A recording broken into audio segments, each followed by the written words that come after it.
नमस्कार, स्वागत करते आपले चॅनल देवताच कॉर्नरमध्ये। आजच्या व्हिडिओमधून आपण नवरात्रीमध्ये आपल्याला कोणकोणती कामे करायची आहे आणि कोणती कामे टाळायची आहेत ते या व्हिडिओमधून आपण बघणार आहोत। आपल्याला बघा, नवरात्र सुरू झाली की लगबग राहते। आपल्याला दांडियाची उपवास असतो, फराळाचे वेगवेगळे पदार्थ खातात, कुणाला 9 दिवसाचा असतो, कुणाला उठता बसता असतो। अशा अनेक प्रकारची आराधना आपण देवीला खुश करण्यासाठी प्रत्येक भक्तजन हा करत असतो। परंतु आपण चांगलं करता करता कळत का होत नाही, आपल्या हातून काही चुका घडण्याचीही शक्यता असते। तर त्या चुकाही आपल्याला ह्या नवरात्रीमध्ये अजिबात करायच्या नाहीये। तर बघा, उपवास हा तुम्ही 9 दिवसाचा करा। 9 दिवसाचा उपवासामध्ये फराळाचे वेगवेगळे पदार्थ खाता येतात। आता कोणते पदार्थ उपवासाला चालतात तेही आपण ह्या व्हिडिओमधून बघणार आहोत आणि कोणते कोणते उपवास तुम्ही कोणत्या प्रकारचे करतात, कोणी कोणतं प्रकारचं करतात तेही बघणार आहोत। बघा, आमच्याकडे 9 दिवसाच्या उपवासाला भगर, राजगिरा यांच्या दशम्या करतात आणि बटाट्याची भाजी आणि डांगर, भेंडी हे पदार्थ आम्ही नवरात्रीच्या उपवासाला खातो। साबुदाणा हे पदार्थ खातो, फ्रूट्सही खातो, ड्रायफ्रूट्सही खातो, हे चालतात। तुमच्याकडे जी पद्धत असेल तुम्ही त्याप्रमाणे 9 दिवसाचे उपवास करू शकतात। किंवा बसता उठता जर तुमच्याकडे उपवासाची पद्धत असेल, आता बसता उठता केव्हा करतात, तर बसता उठताही आमच्याकडे कोणी ज्यांना सहन नाही होत आणि किंवा त्यांना पहिल्यापासूनच तशी करायची सवय असेल तर तसेही उपवास आमच्याकडे बसता उठता करतात बघा। कारण आमच्या घरातले माणसंही बसता उठता धरतात, आम्ही 9 दिवसाचा धरतो। ते बसता उठता कसं धरतात की ज्या दिवशी घटस्थापना असते, देवी बसते, तर त्या दिवशी काय करायचं की त्या दिवशी उपवास करायचा। म्हणजे 22 सप्टेंबरला घटस्थापना आहे, तर 22 सप्टेंबरला सोमवार आलेला आहे, तर सोमवारी आपण घटस्थापना करेपर्यंत त्यावेळेस उपवास करायचा पूर्ण दिवसभर आणि दुसऱ्या दिवशी मंगळवारी दुपारी आपण हा उपवास सोडायचा। म्हणजे हा झाला बसताना। आणि उठताना आहे बघा, कोणी अष्टमीच्या दिवशी उपवास करतं आणि नवमीच्या दिवशी सोडतं, आणि कोणी नवमीच्या दिवशी करतं आणि दशमीच्या दिवशी म्हणजेच दसऱ्याच्या दिवशी सोडतं। आमच्याकडे नवमीला उपवास करून आम्ही दसऱ्याला उपवास सोडतो। तर 9 दिवसाचा जरी असेल तर आम्ही पूर्ण 9 दिवस उपवास करतो आणि दसऱ्याच्या दिवसाला आम्ही 9 माळा पूर्ण घालतो। जरी 10व्या दिवशी दसरा आला तरी आम्ही 9 दिवस पूर्ण माळा घालतो, 9, आणि 9व्या दिवशी 9 दिवस उपवास करतो आणि 10व्या दिवशी दसऱ्याच्या दिवशी आम्ही उपवास हा सोडत असतो नवरात्रीचा। तर असा आमच्याकडे बसता उठताना आणि 9 दिवसाचा उपवास आहे। तुम्ही तुमच्याकडे कोणी बघा फक्त फलाहार करूनही 9 दिवसाचा उपवास करतात।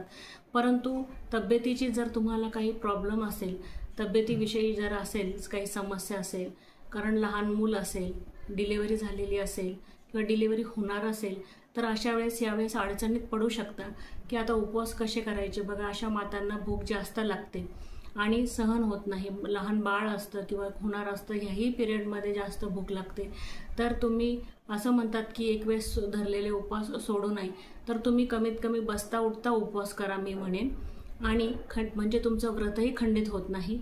आणि नंतर तुम्ही बाकीचे दिवस तुम्ही तसे करा मधले, आणि बसताना आणि उठताना तुम्ही उपवास करा आणि बाकीच्या दिवसामध्येही तुम्ही सेवा करा देवीची, मनापासून करा। कारण देव हा भक्तीचा भुकेलेला आहे। भाव हे महत्त्वाचं आहे। आपल्या मनामध्ये भाव जर चांगला निर्मळ असेल, आपण क्षमा याचना करून जर देवीची उपवास धरला बसता उठता तर काही हरकत नाही। आणि ज्यांना एकही दिवस करायची म्हणजे तब्येत साथच देत नाही, त्यांनी फक्त देवीची आराधना करायची आहे, सेवा करायची आहे, त्यांनी देवीचे दर्शन घ्यायचे आहे। आता तुम्ही म्हणाला आरती किती वेळेस करायची देवीची, तर बघा आमच्याकडे दोन्ही वेळेस आम्ही आरती करतो, सकाळ आणि संध्याकाळ, आणि धूप जाळतो आम्ही, गुग्गळ आमच्याकडे म्हणतात ते, आम्ही सकाळ आणि संध्याकाळ दोन्ही वेळेस जाळतो आणि दोन्ही वेळेस आरती करतो। तुमच्याकडे जशी तुमच्या कुळाची पद्धत असेल त्यावेळेस त्याप्रमाणे तुम्ही करू शकता, आणि नसेल माहीत तर तुम्ही 2 वेळेस आरती करू शकता। आमच्याकडे गणपतीचीही आरती 2 वेळेस करतात। आणि बघा, आता दुसरी म्हणजे माळ ही आम्ही 9 दिवस सकाळीच चढवतात। सकाळी माळ तुम्ही चढवायची, 12च्या आत ही माळ तुम्ही चढवली पाहिजे। असं नाही घटस्थापना तर दिवसभर शुभमुहूर्त, असं काही आपण गणपतीचा शुभमुहूर्त असतो, घटस्थापनेचाही शुभमुहूर्त असतो, परंतु असं काही नाही की शुभमुहूर्तावर बसवणं नाही झालं तर घटस्थापना बघा दिवसभर केव्हाही चालतात। आता ज्या नोकरीवाल्या बायका आहेत त्यांनाही वेळेवरच घटस्थापना करेल असं काहीही नाही. त्याच्यामुळे दिवसभरामध्ये तुम्ही केव्हाही घटस्थापना केली आणि उठता बसता उपवास केले तरी चालणार आहे. जशी तुमची शक्ती आहे, तुमच्या शरीराची ज्याप्रमाणे शक्ती आहे त्याप्रमाणे तुम्ही उपवास करू शकतात. आणि ह्या काळामध्ये काय, आता बघा मासिक काळ धर्म जर कुणाला ह्या काळामध्ये असेल तर तुम्ही अजिबात, जर अचानकही तुम्हाला डेट माहीत असेल तरी कधी कधी बघा आपल्या हातून आपण तयारी करायच्या अगोदरच आपल्याला प्रॉब्लेम्स येत जातात. तर अशा वेळेस काय करायचं आहे की तुमच्या नात्यागोत्यात कोणी करणारा असेल तुमच्या घरी येऊन तर ते तुम्ही घटस्थापना करून घ्यायची आहे. आणि नाहीतर शेजारी असतील त्यांच्याकडून करून घ्यायची आहे. आणि तुम्ही त्यांचे 4-5 दिवस त्यांच्याकडून सेवा करून घ्यायची आहे. आणि 5व्या दिवशी तुम्ही डोक्यावरून आंघोळ करून मगच देवीची तुम्ही आराधना करायची आहे. तशी कुठेही शिवलेलं वगैरे तुम्ही देवीच्या घरात जाऊच नका. आणि एक रूम असेल तर शक्यतो तुम्ही काही त्याला मी तर म्हणेन आडोसा वगैरे आधीच करून ठेवा, ज्याने आपली तशी सावली देवीवरती पडणार नाही. शक्यतो या गोष्टी पाळलेल्याच बऱ्या असतात. आणि समजायचं तुम्हाला जर अचानकच कोणाच्या घरी बघा सुतक वगैरे झालेलं असेल, काही झालं असेल तर अशा सुतकामध्ये काय करायचं, तर आपल्याला घटस्थापना ही झालेली असेल तर आपल्याला घटामध्येच उठवायचे नाही. जे तुमच्या कुळामध्ये नाही आहेत, शेजारी आहेत, जे तुमचे दुसरे नातेवाईक आहे की जे तुमच्या कुळात येत नाही, त्यांच्याकडून तुम्ही ही सेवा करून घ्या. शेजाऱ्यांकडून बघा अशा वेळेस कोणीही नाही म्हणत नाही. अशी सेवा त्यांच्याकडून करून घ्या आणि तुम्ही दसऱ्यापर्यंत त्यांची सेवा करून घ्या. सगळं कार्य त्यांच्या यानेच पार पाडा.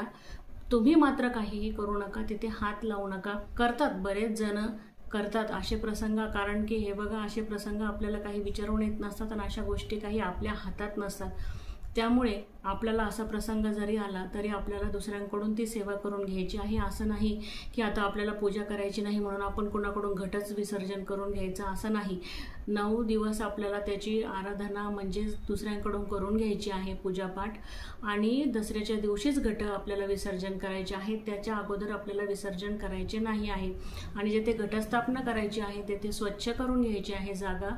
आणि नंतरच आपल्याला घटस्थापना कशी करायची याचा व्हिडिओही मी लगेच अपलोड करेल लवकरच.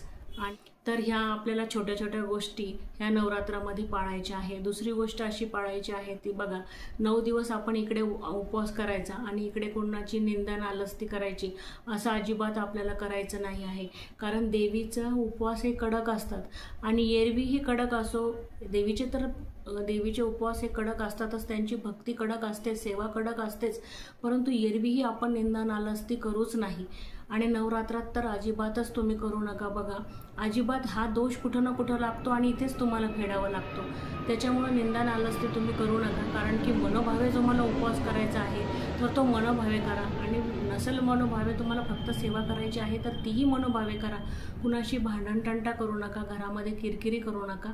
कारण घरामध्ये किरकिरी केली तर एकीकडे आपण देवी स्थापन केलेली आहे आणि एकीकडे किरकिरी करतो आहे. तर अशा वेळेस सकारात्मक वातावरण आपल्या घरामध्ये राहील का? अजिबातच राहणार नाही. नकारात्मक वातावरणाचा प्रवेश आपल्या घरामध्ये व्हायला या निमित्ताने वेळ लागत नाही.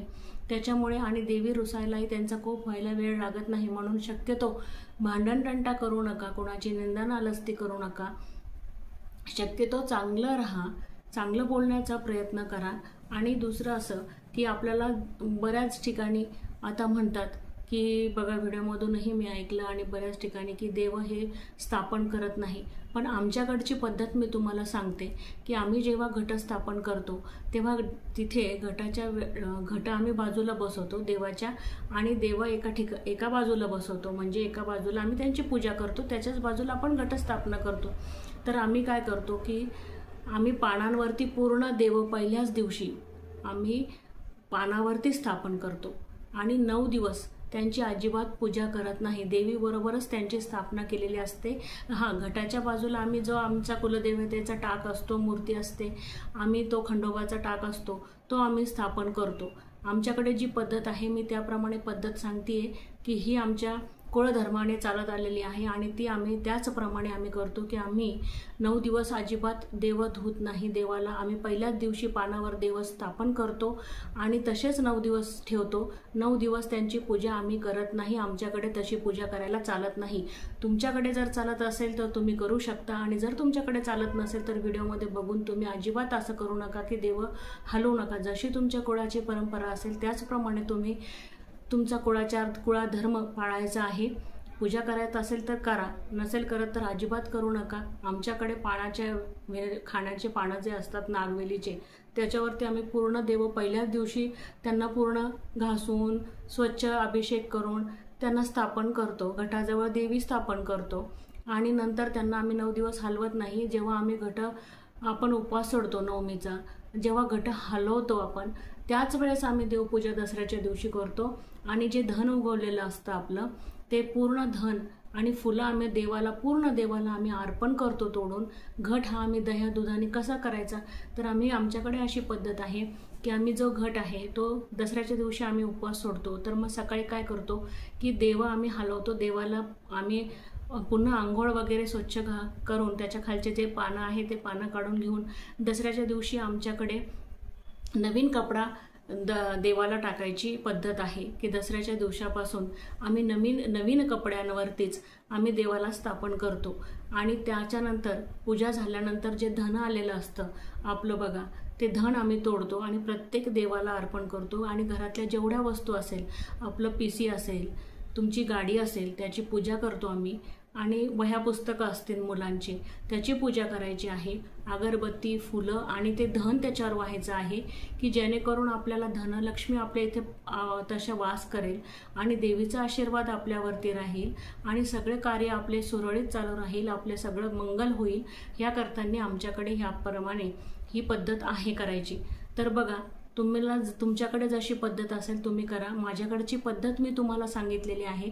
आणि तो घट धुवून आम्ही काय करतो, घट धुतो अगोदर आणि मग गोमूत्र वगैरेने धुतो, पाणी टाकून, स्वच्छ पाणी टाकून. आणि त्याच्यानंतर स्वयंपाक होईपर्यंत आम्ही त्याच्यावरती दूध, दही आणि पाण्याने आम्ही पुन्हा तो घट भरतो आणि ठेवतो आणि स्वयंपाक करतो पुरणाचा.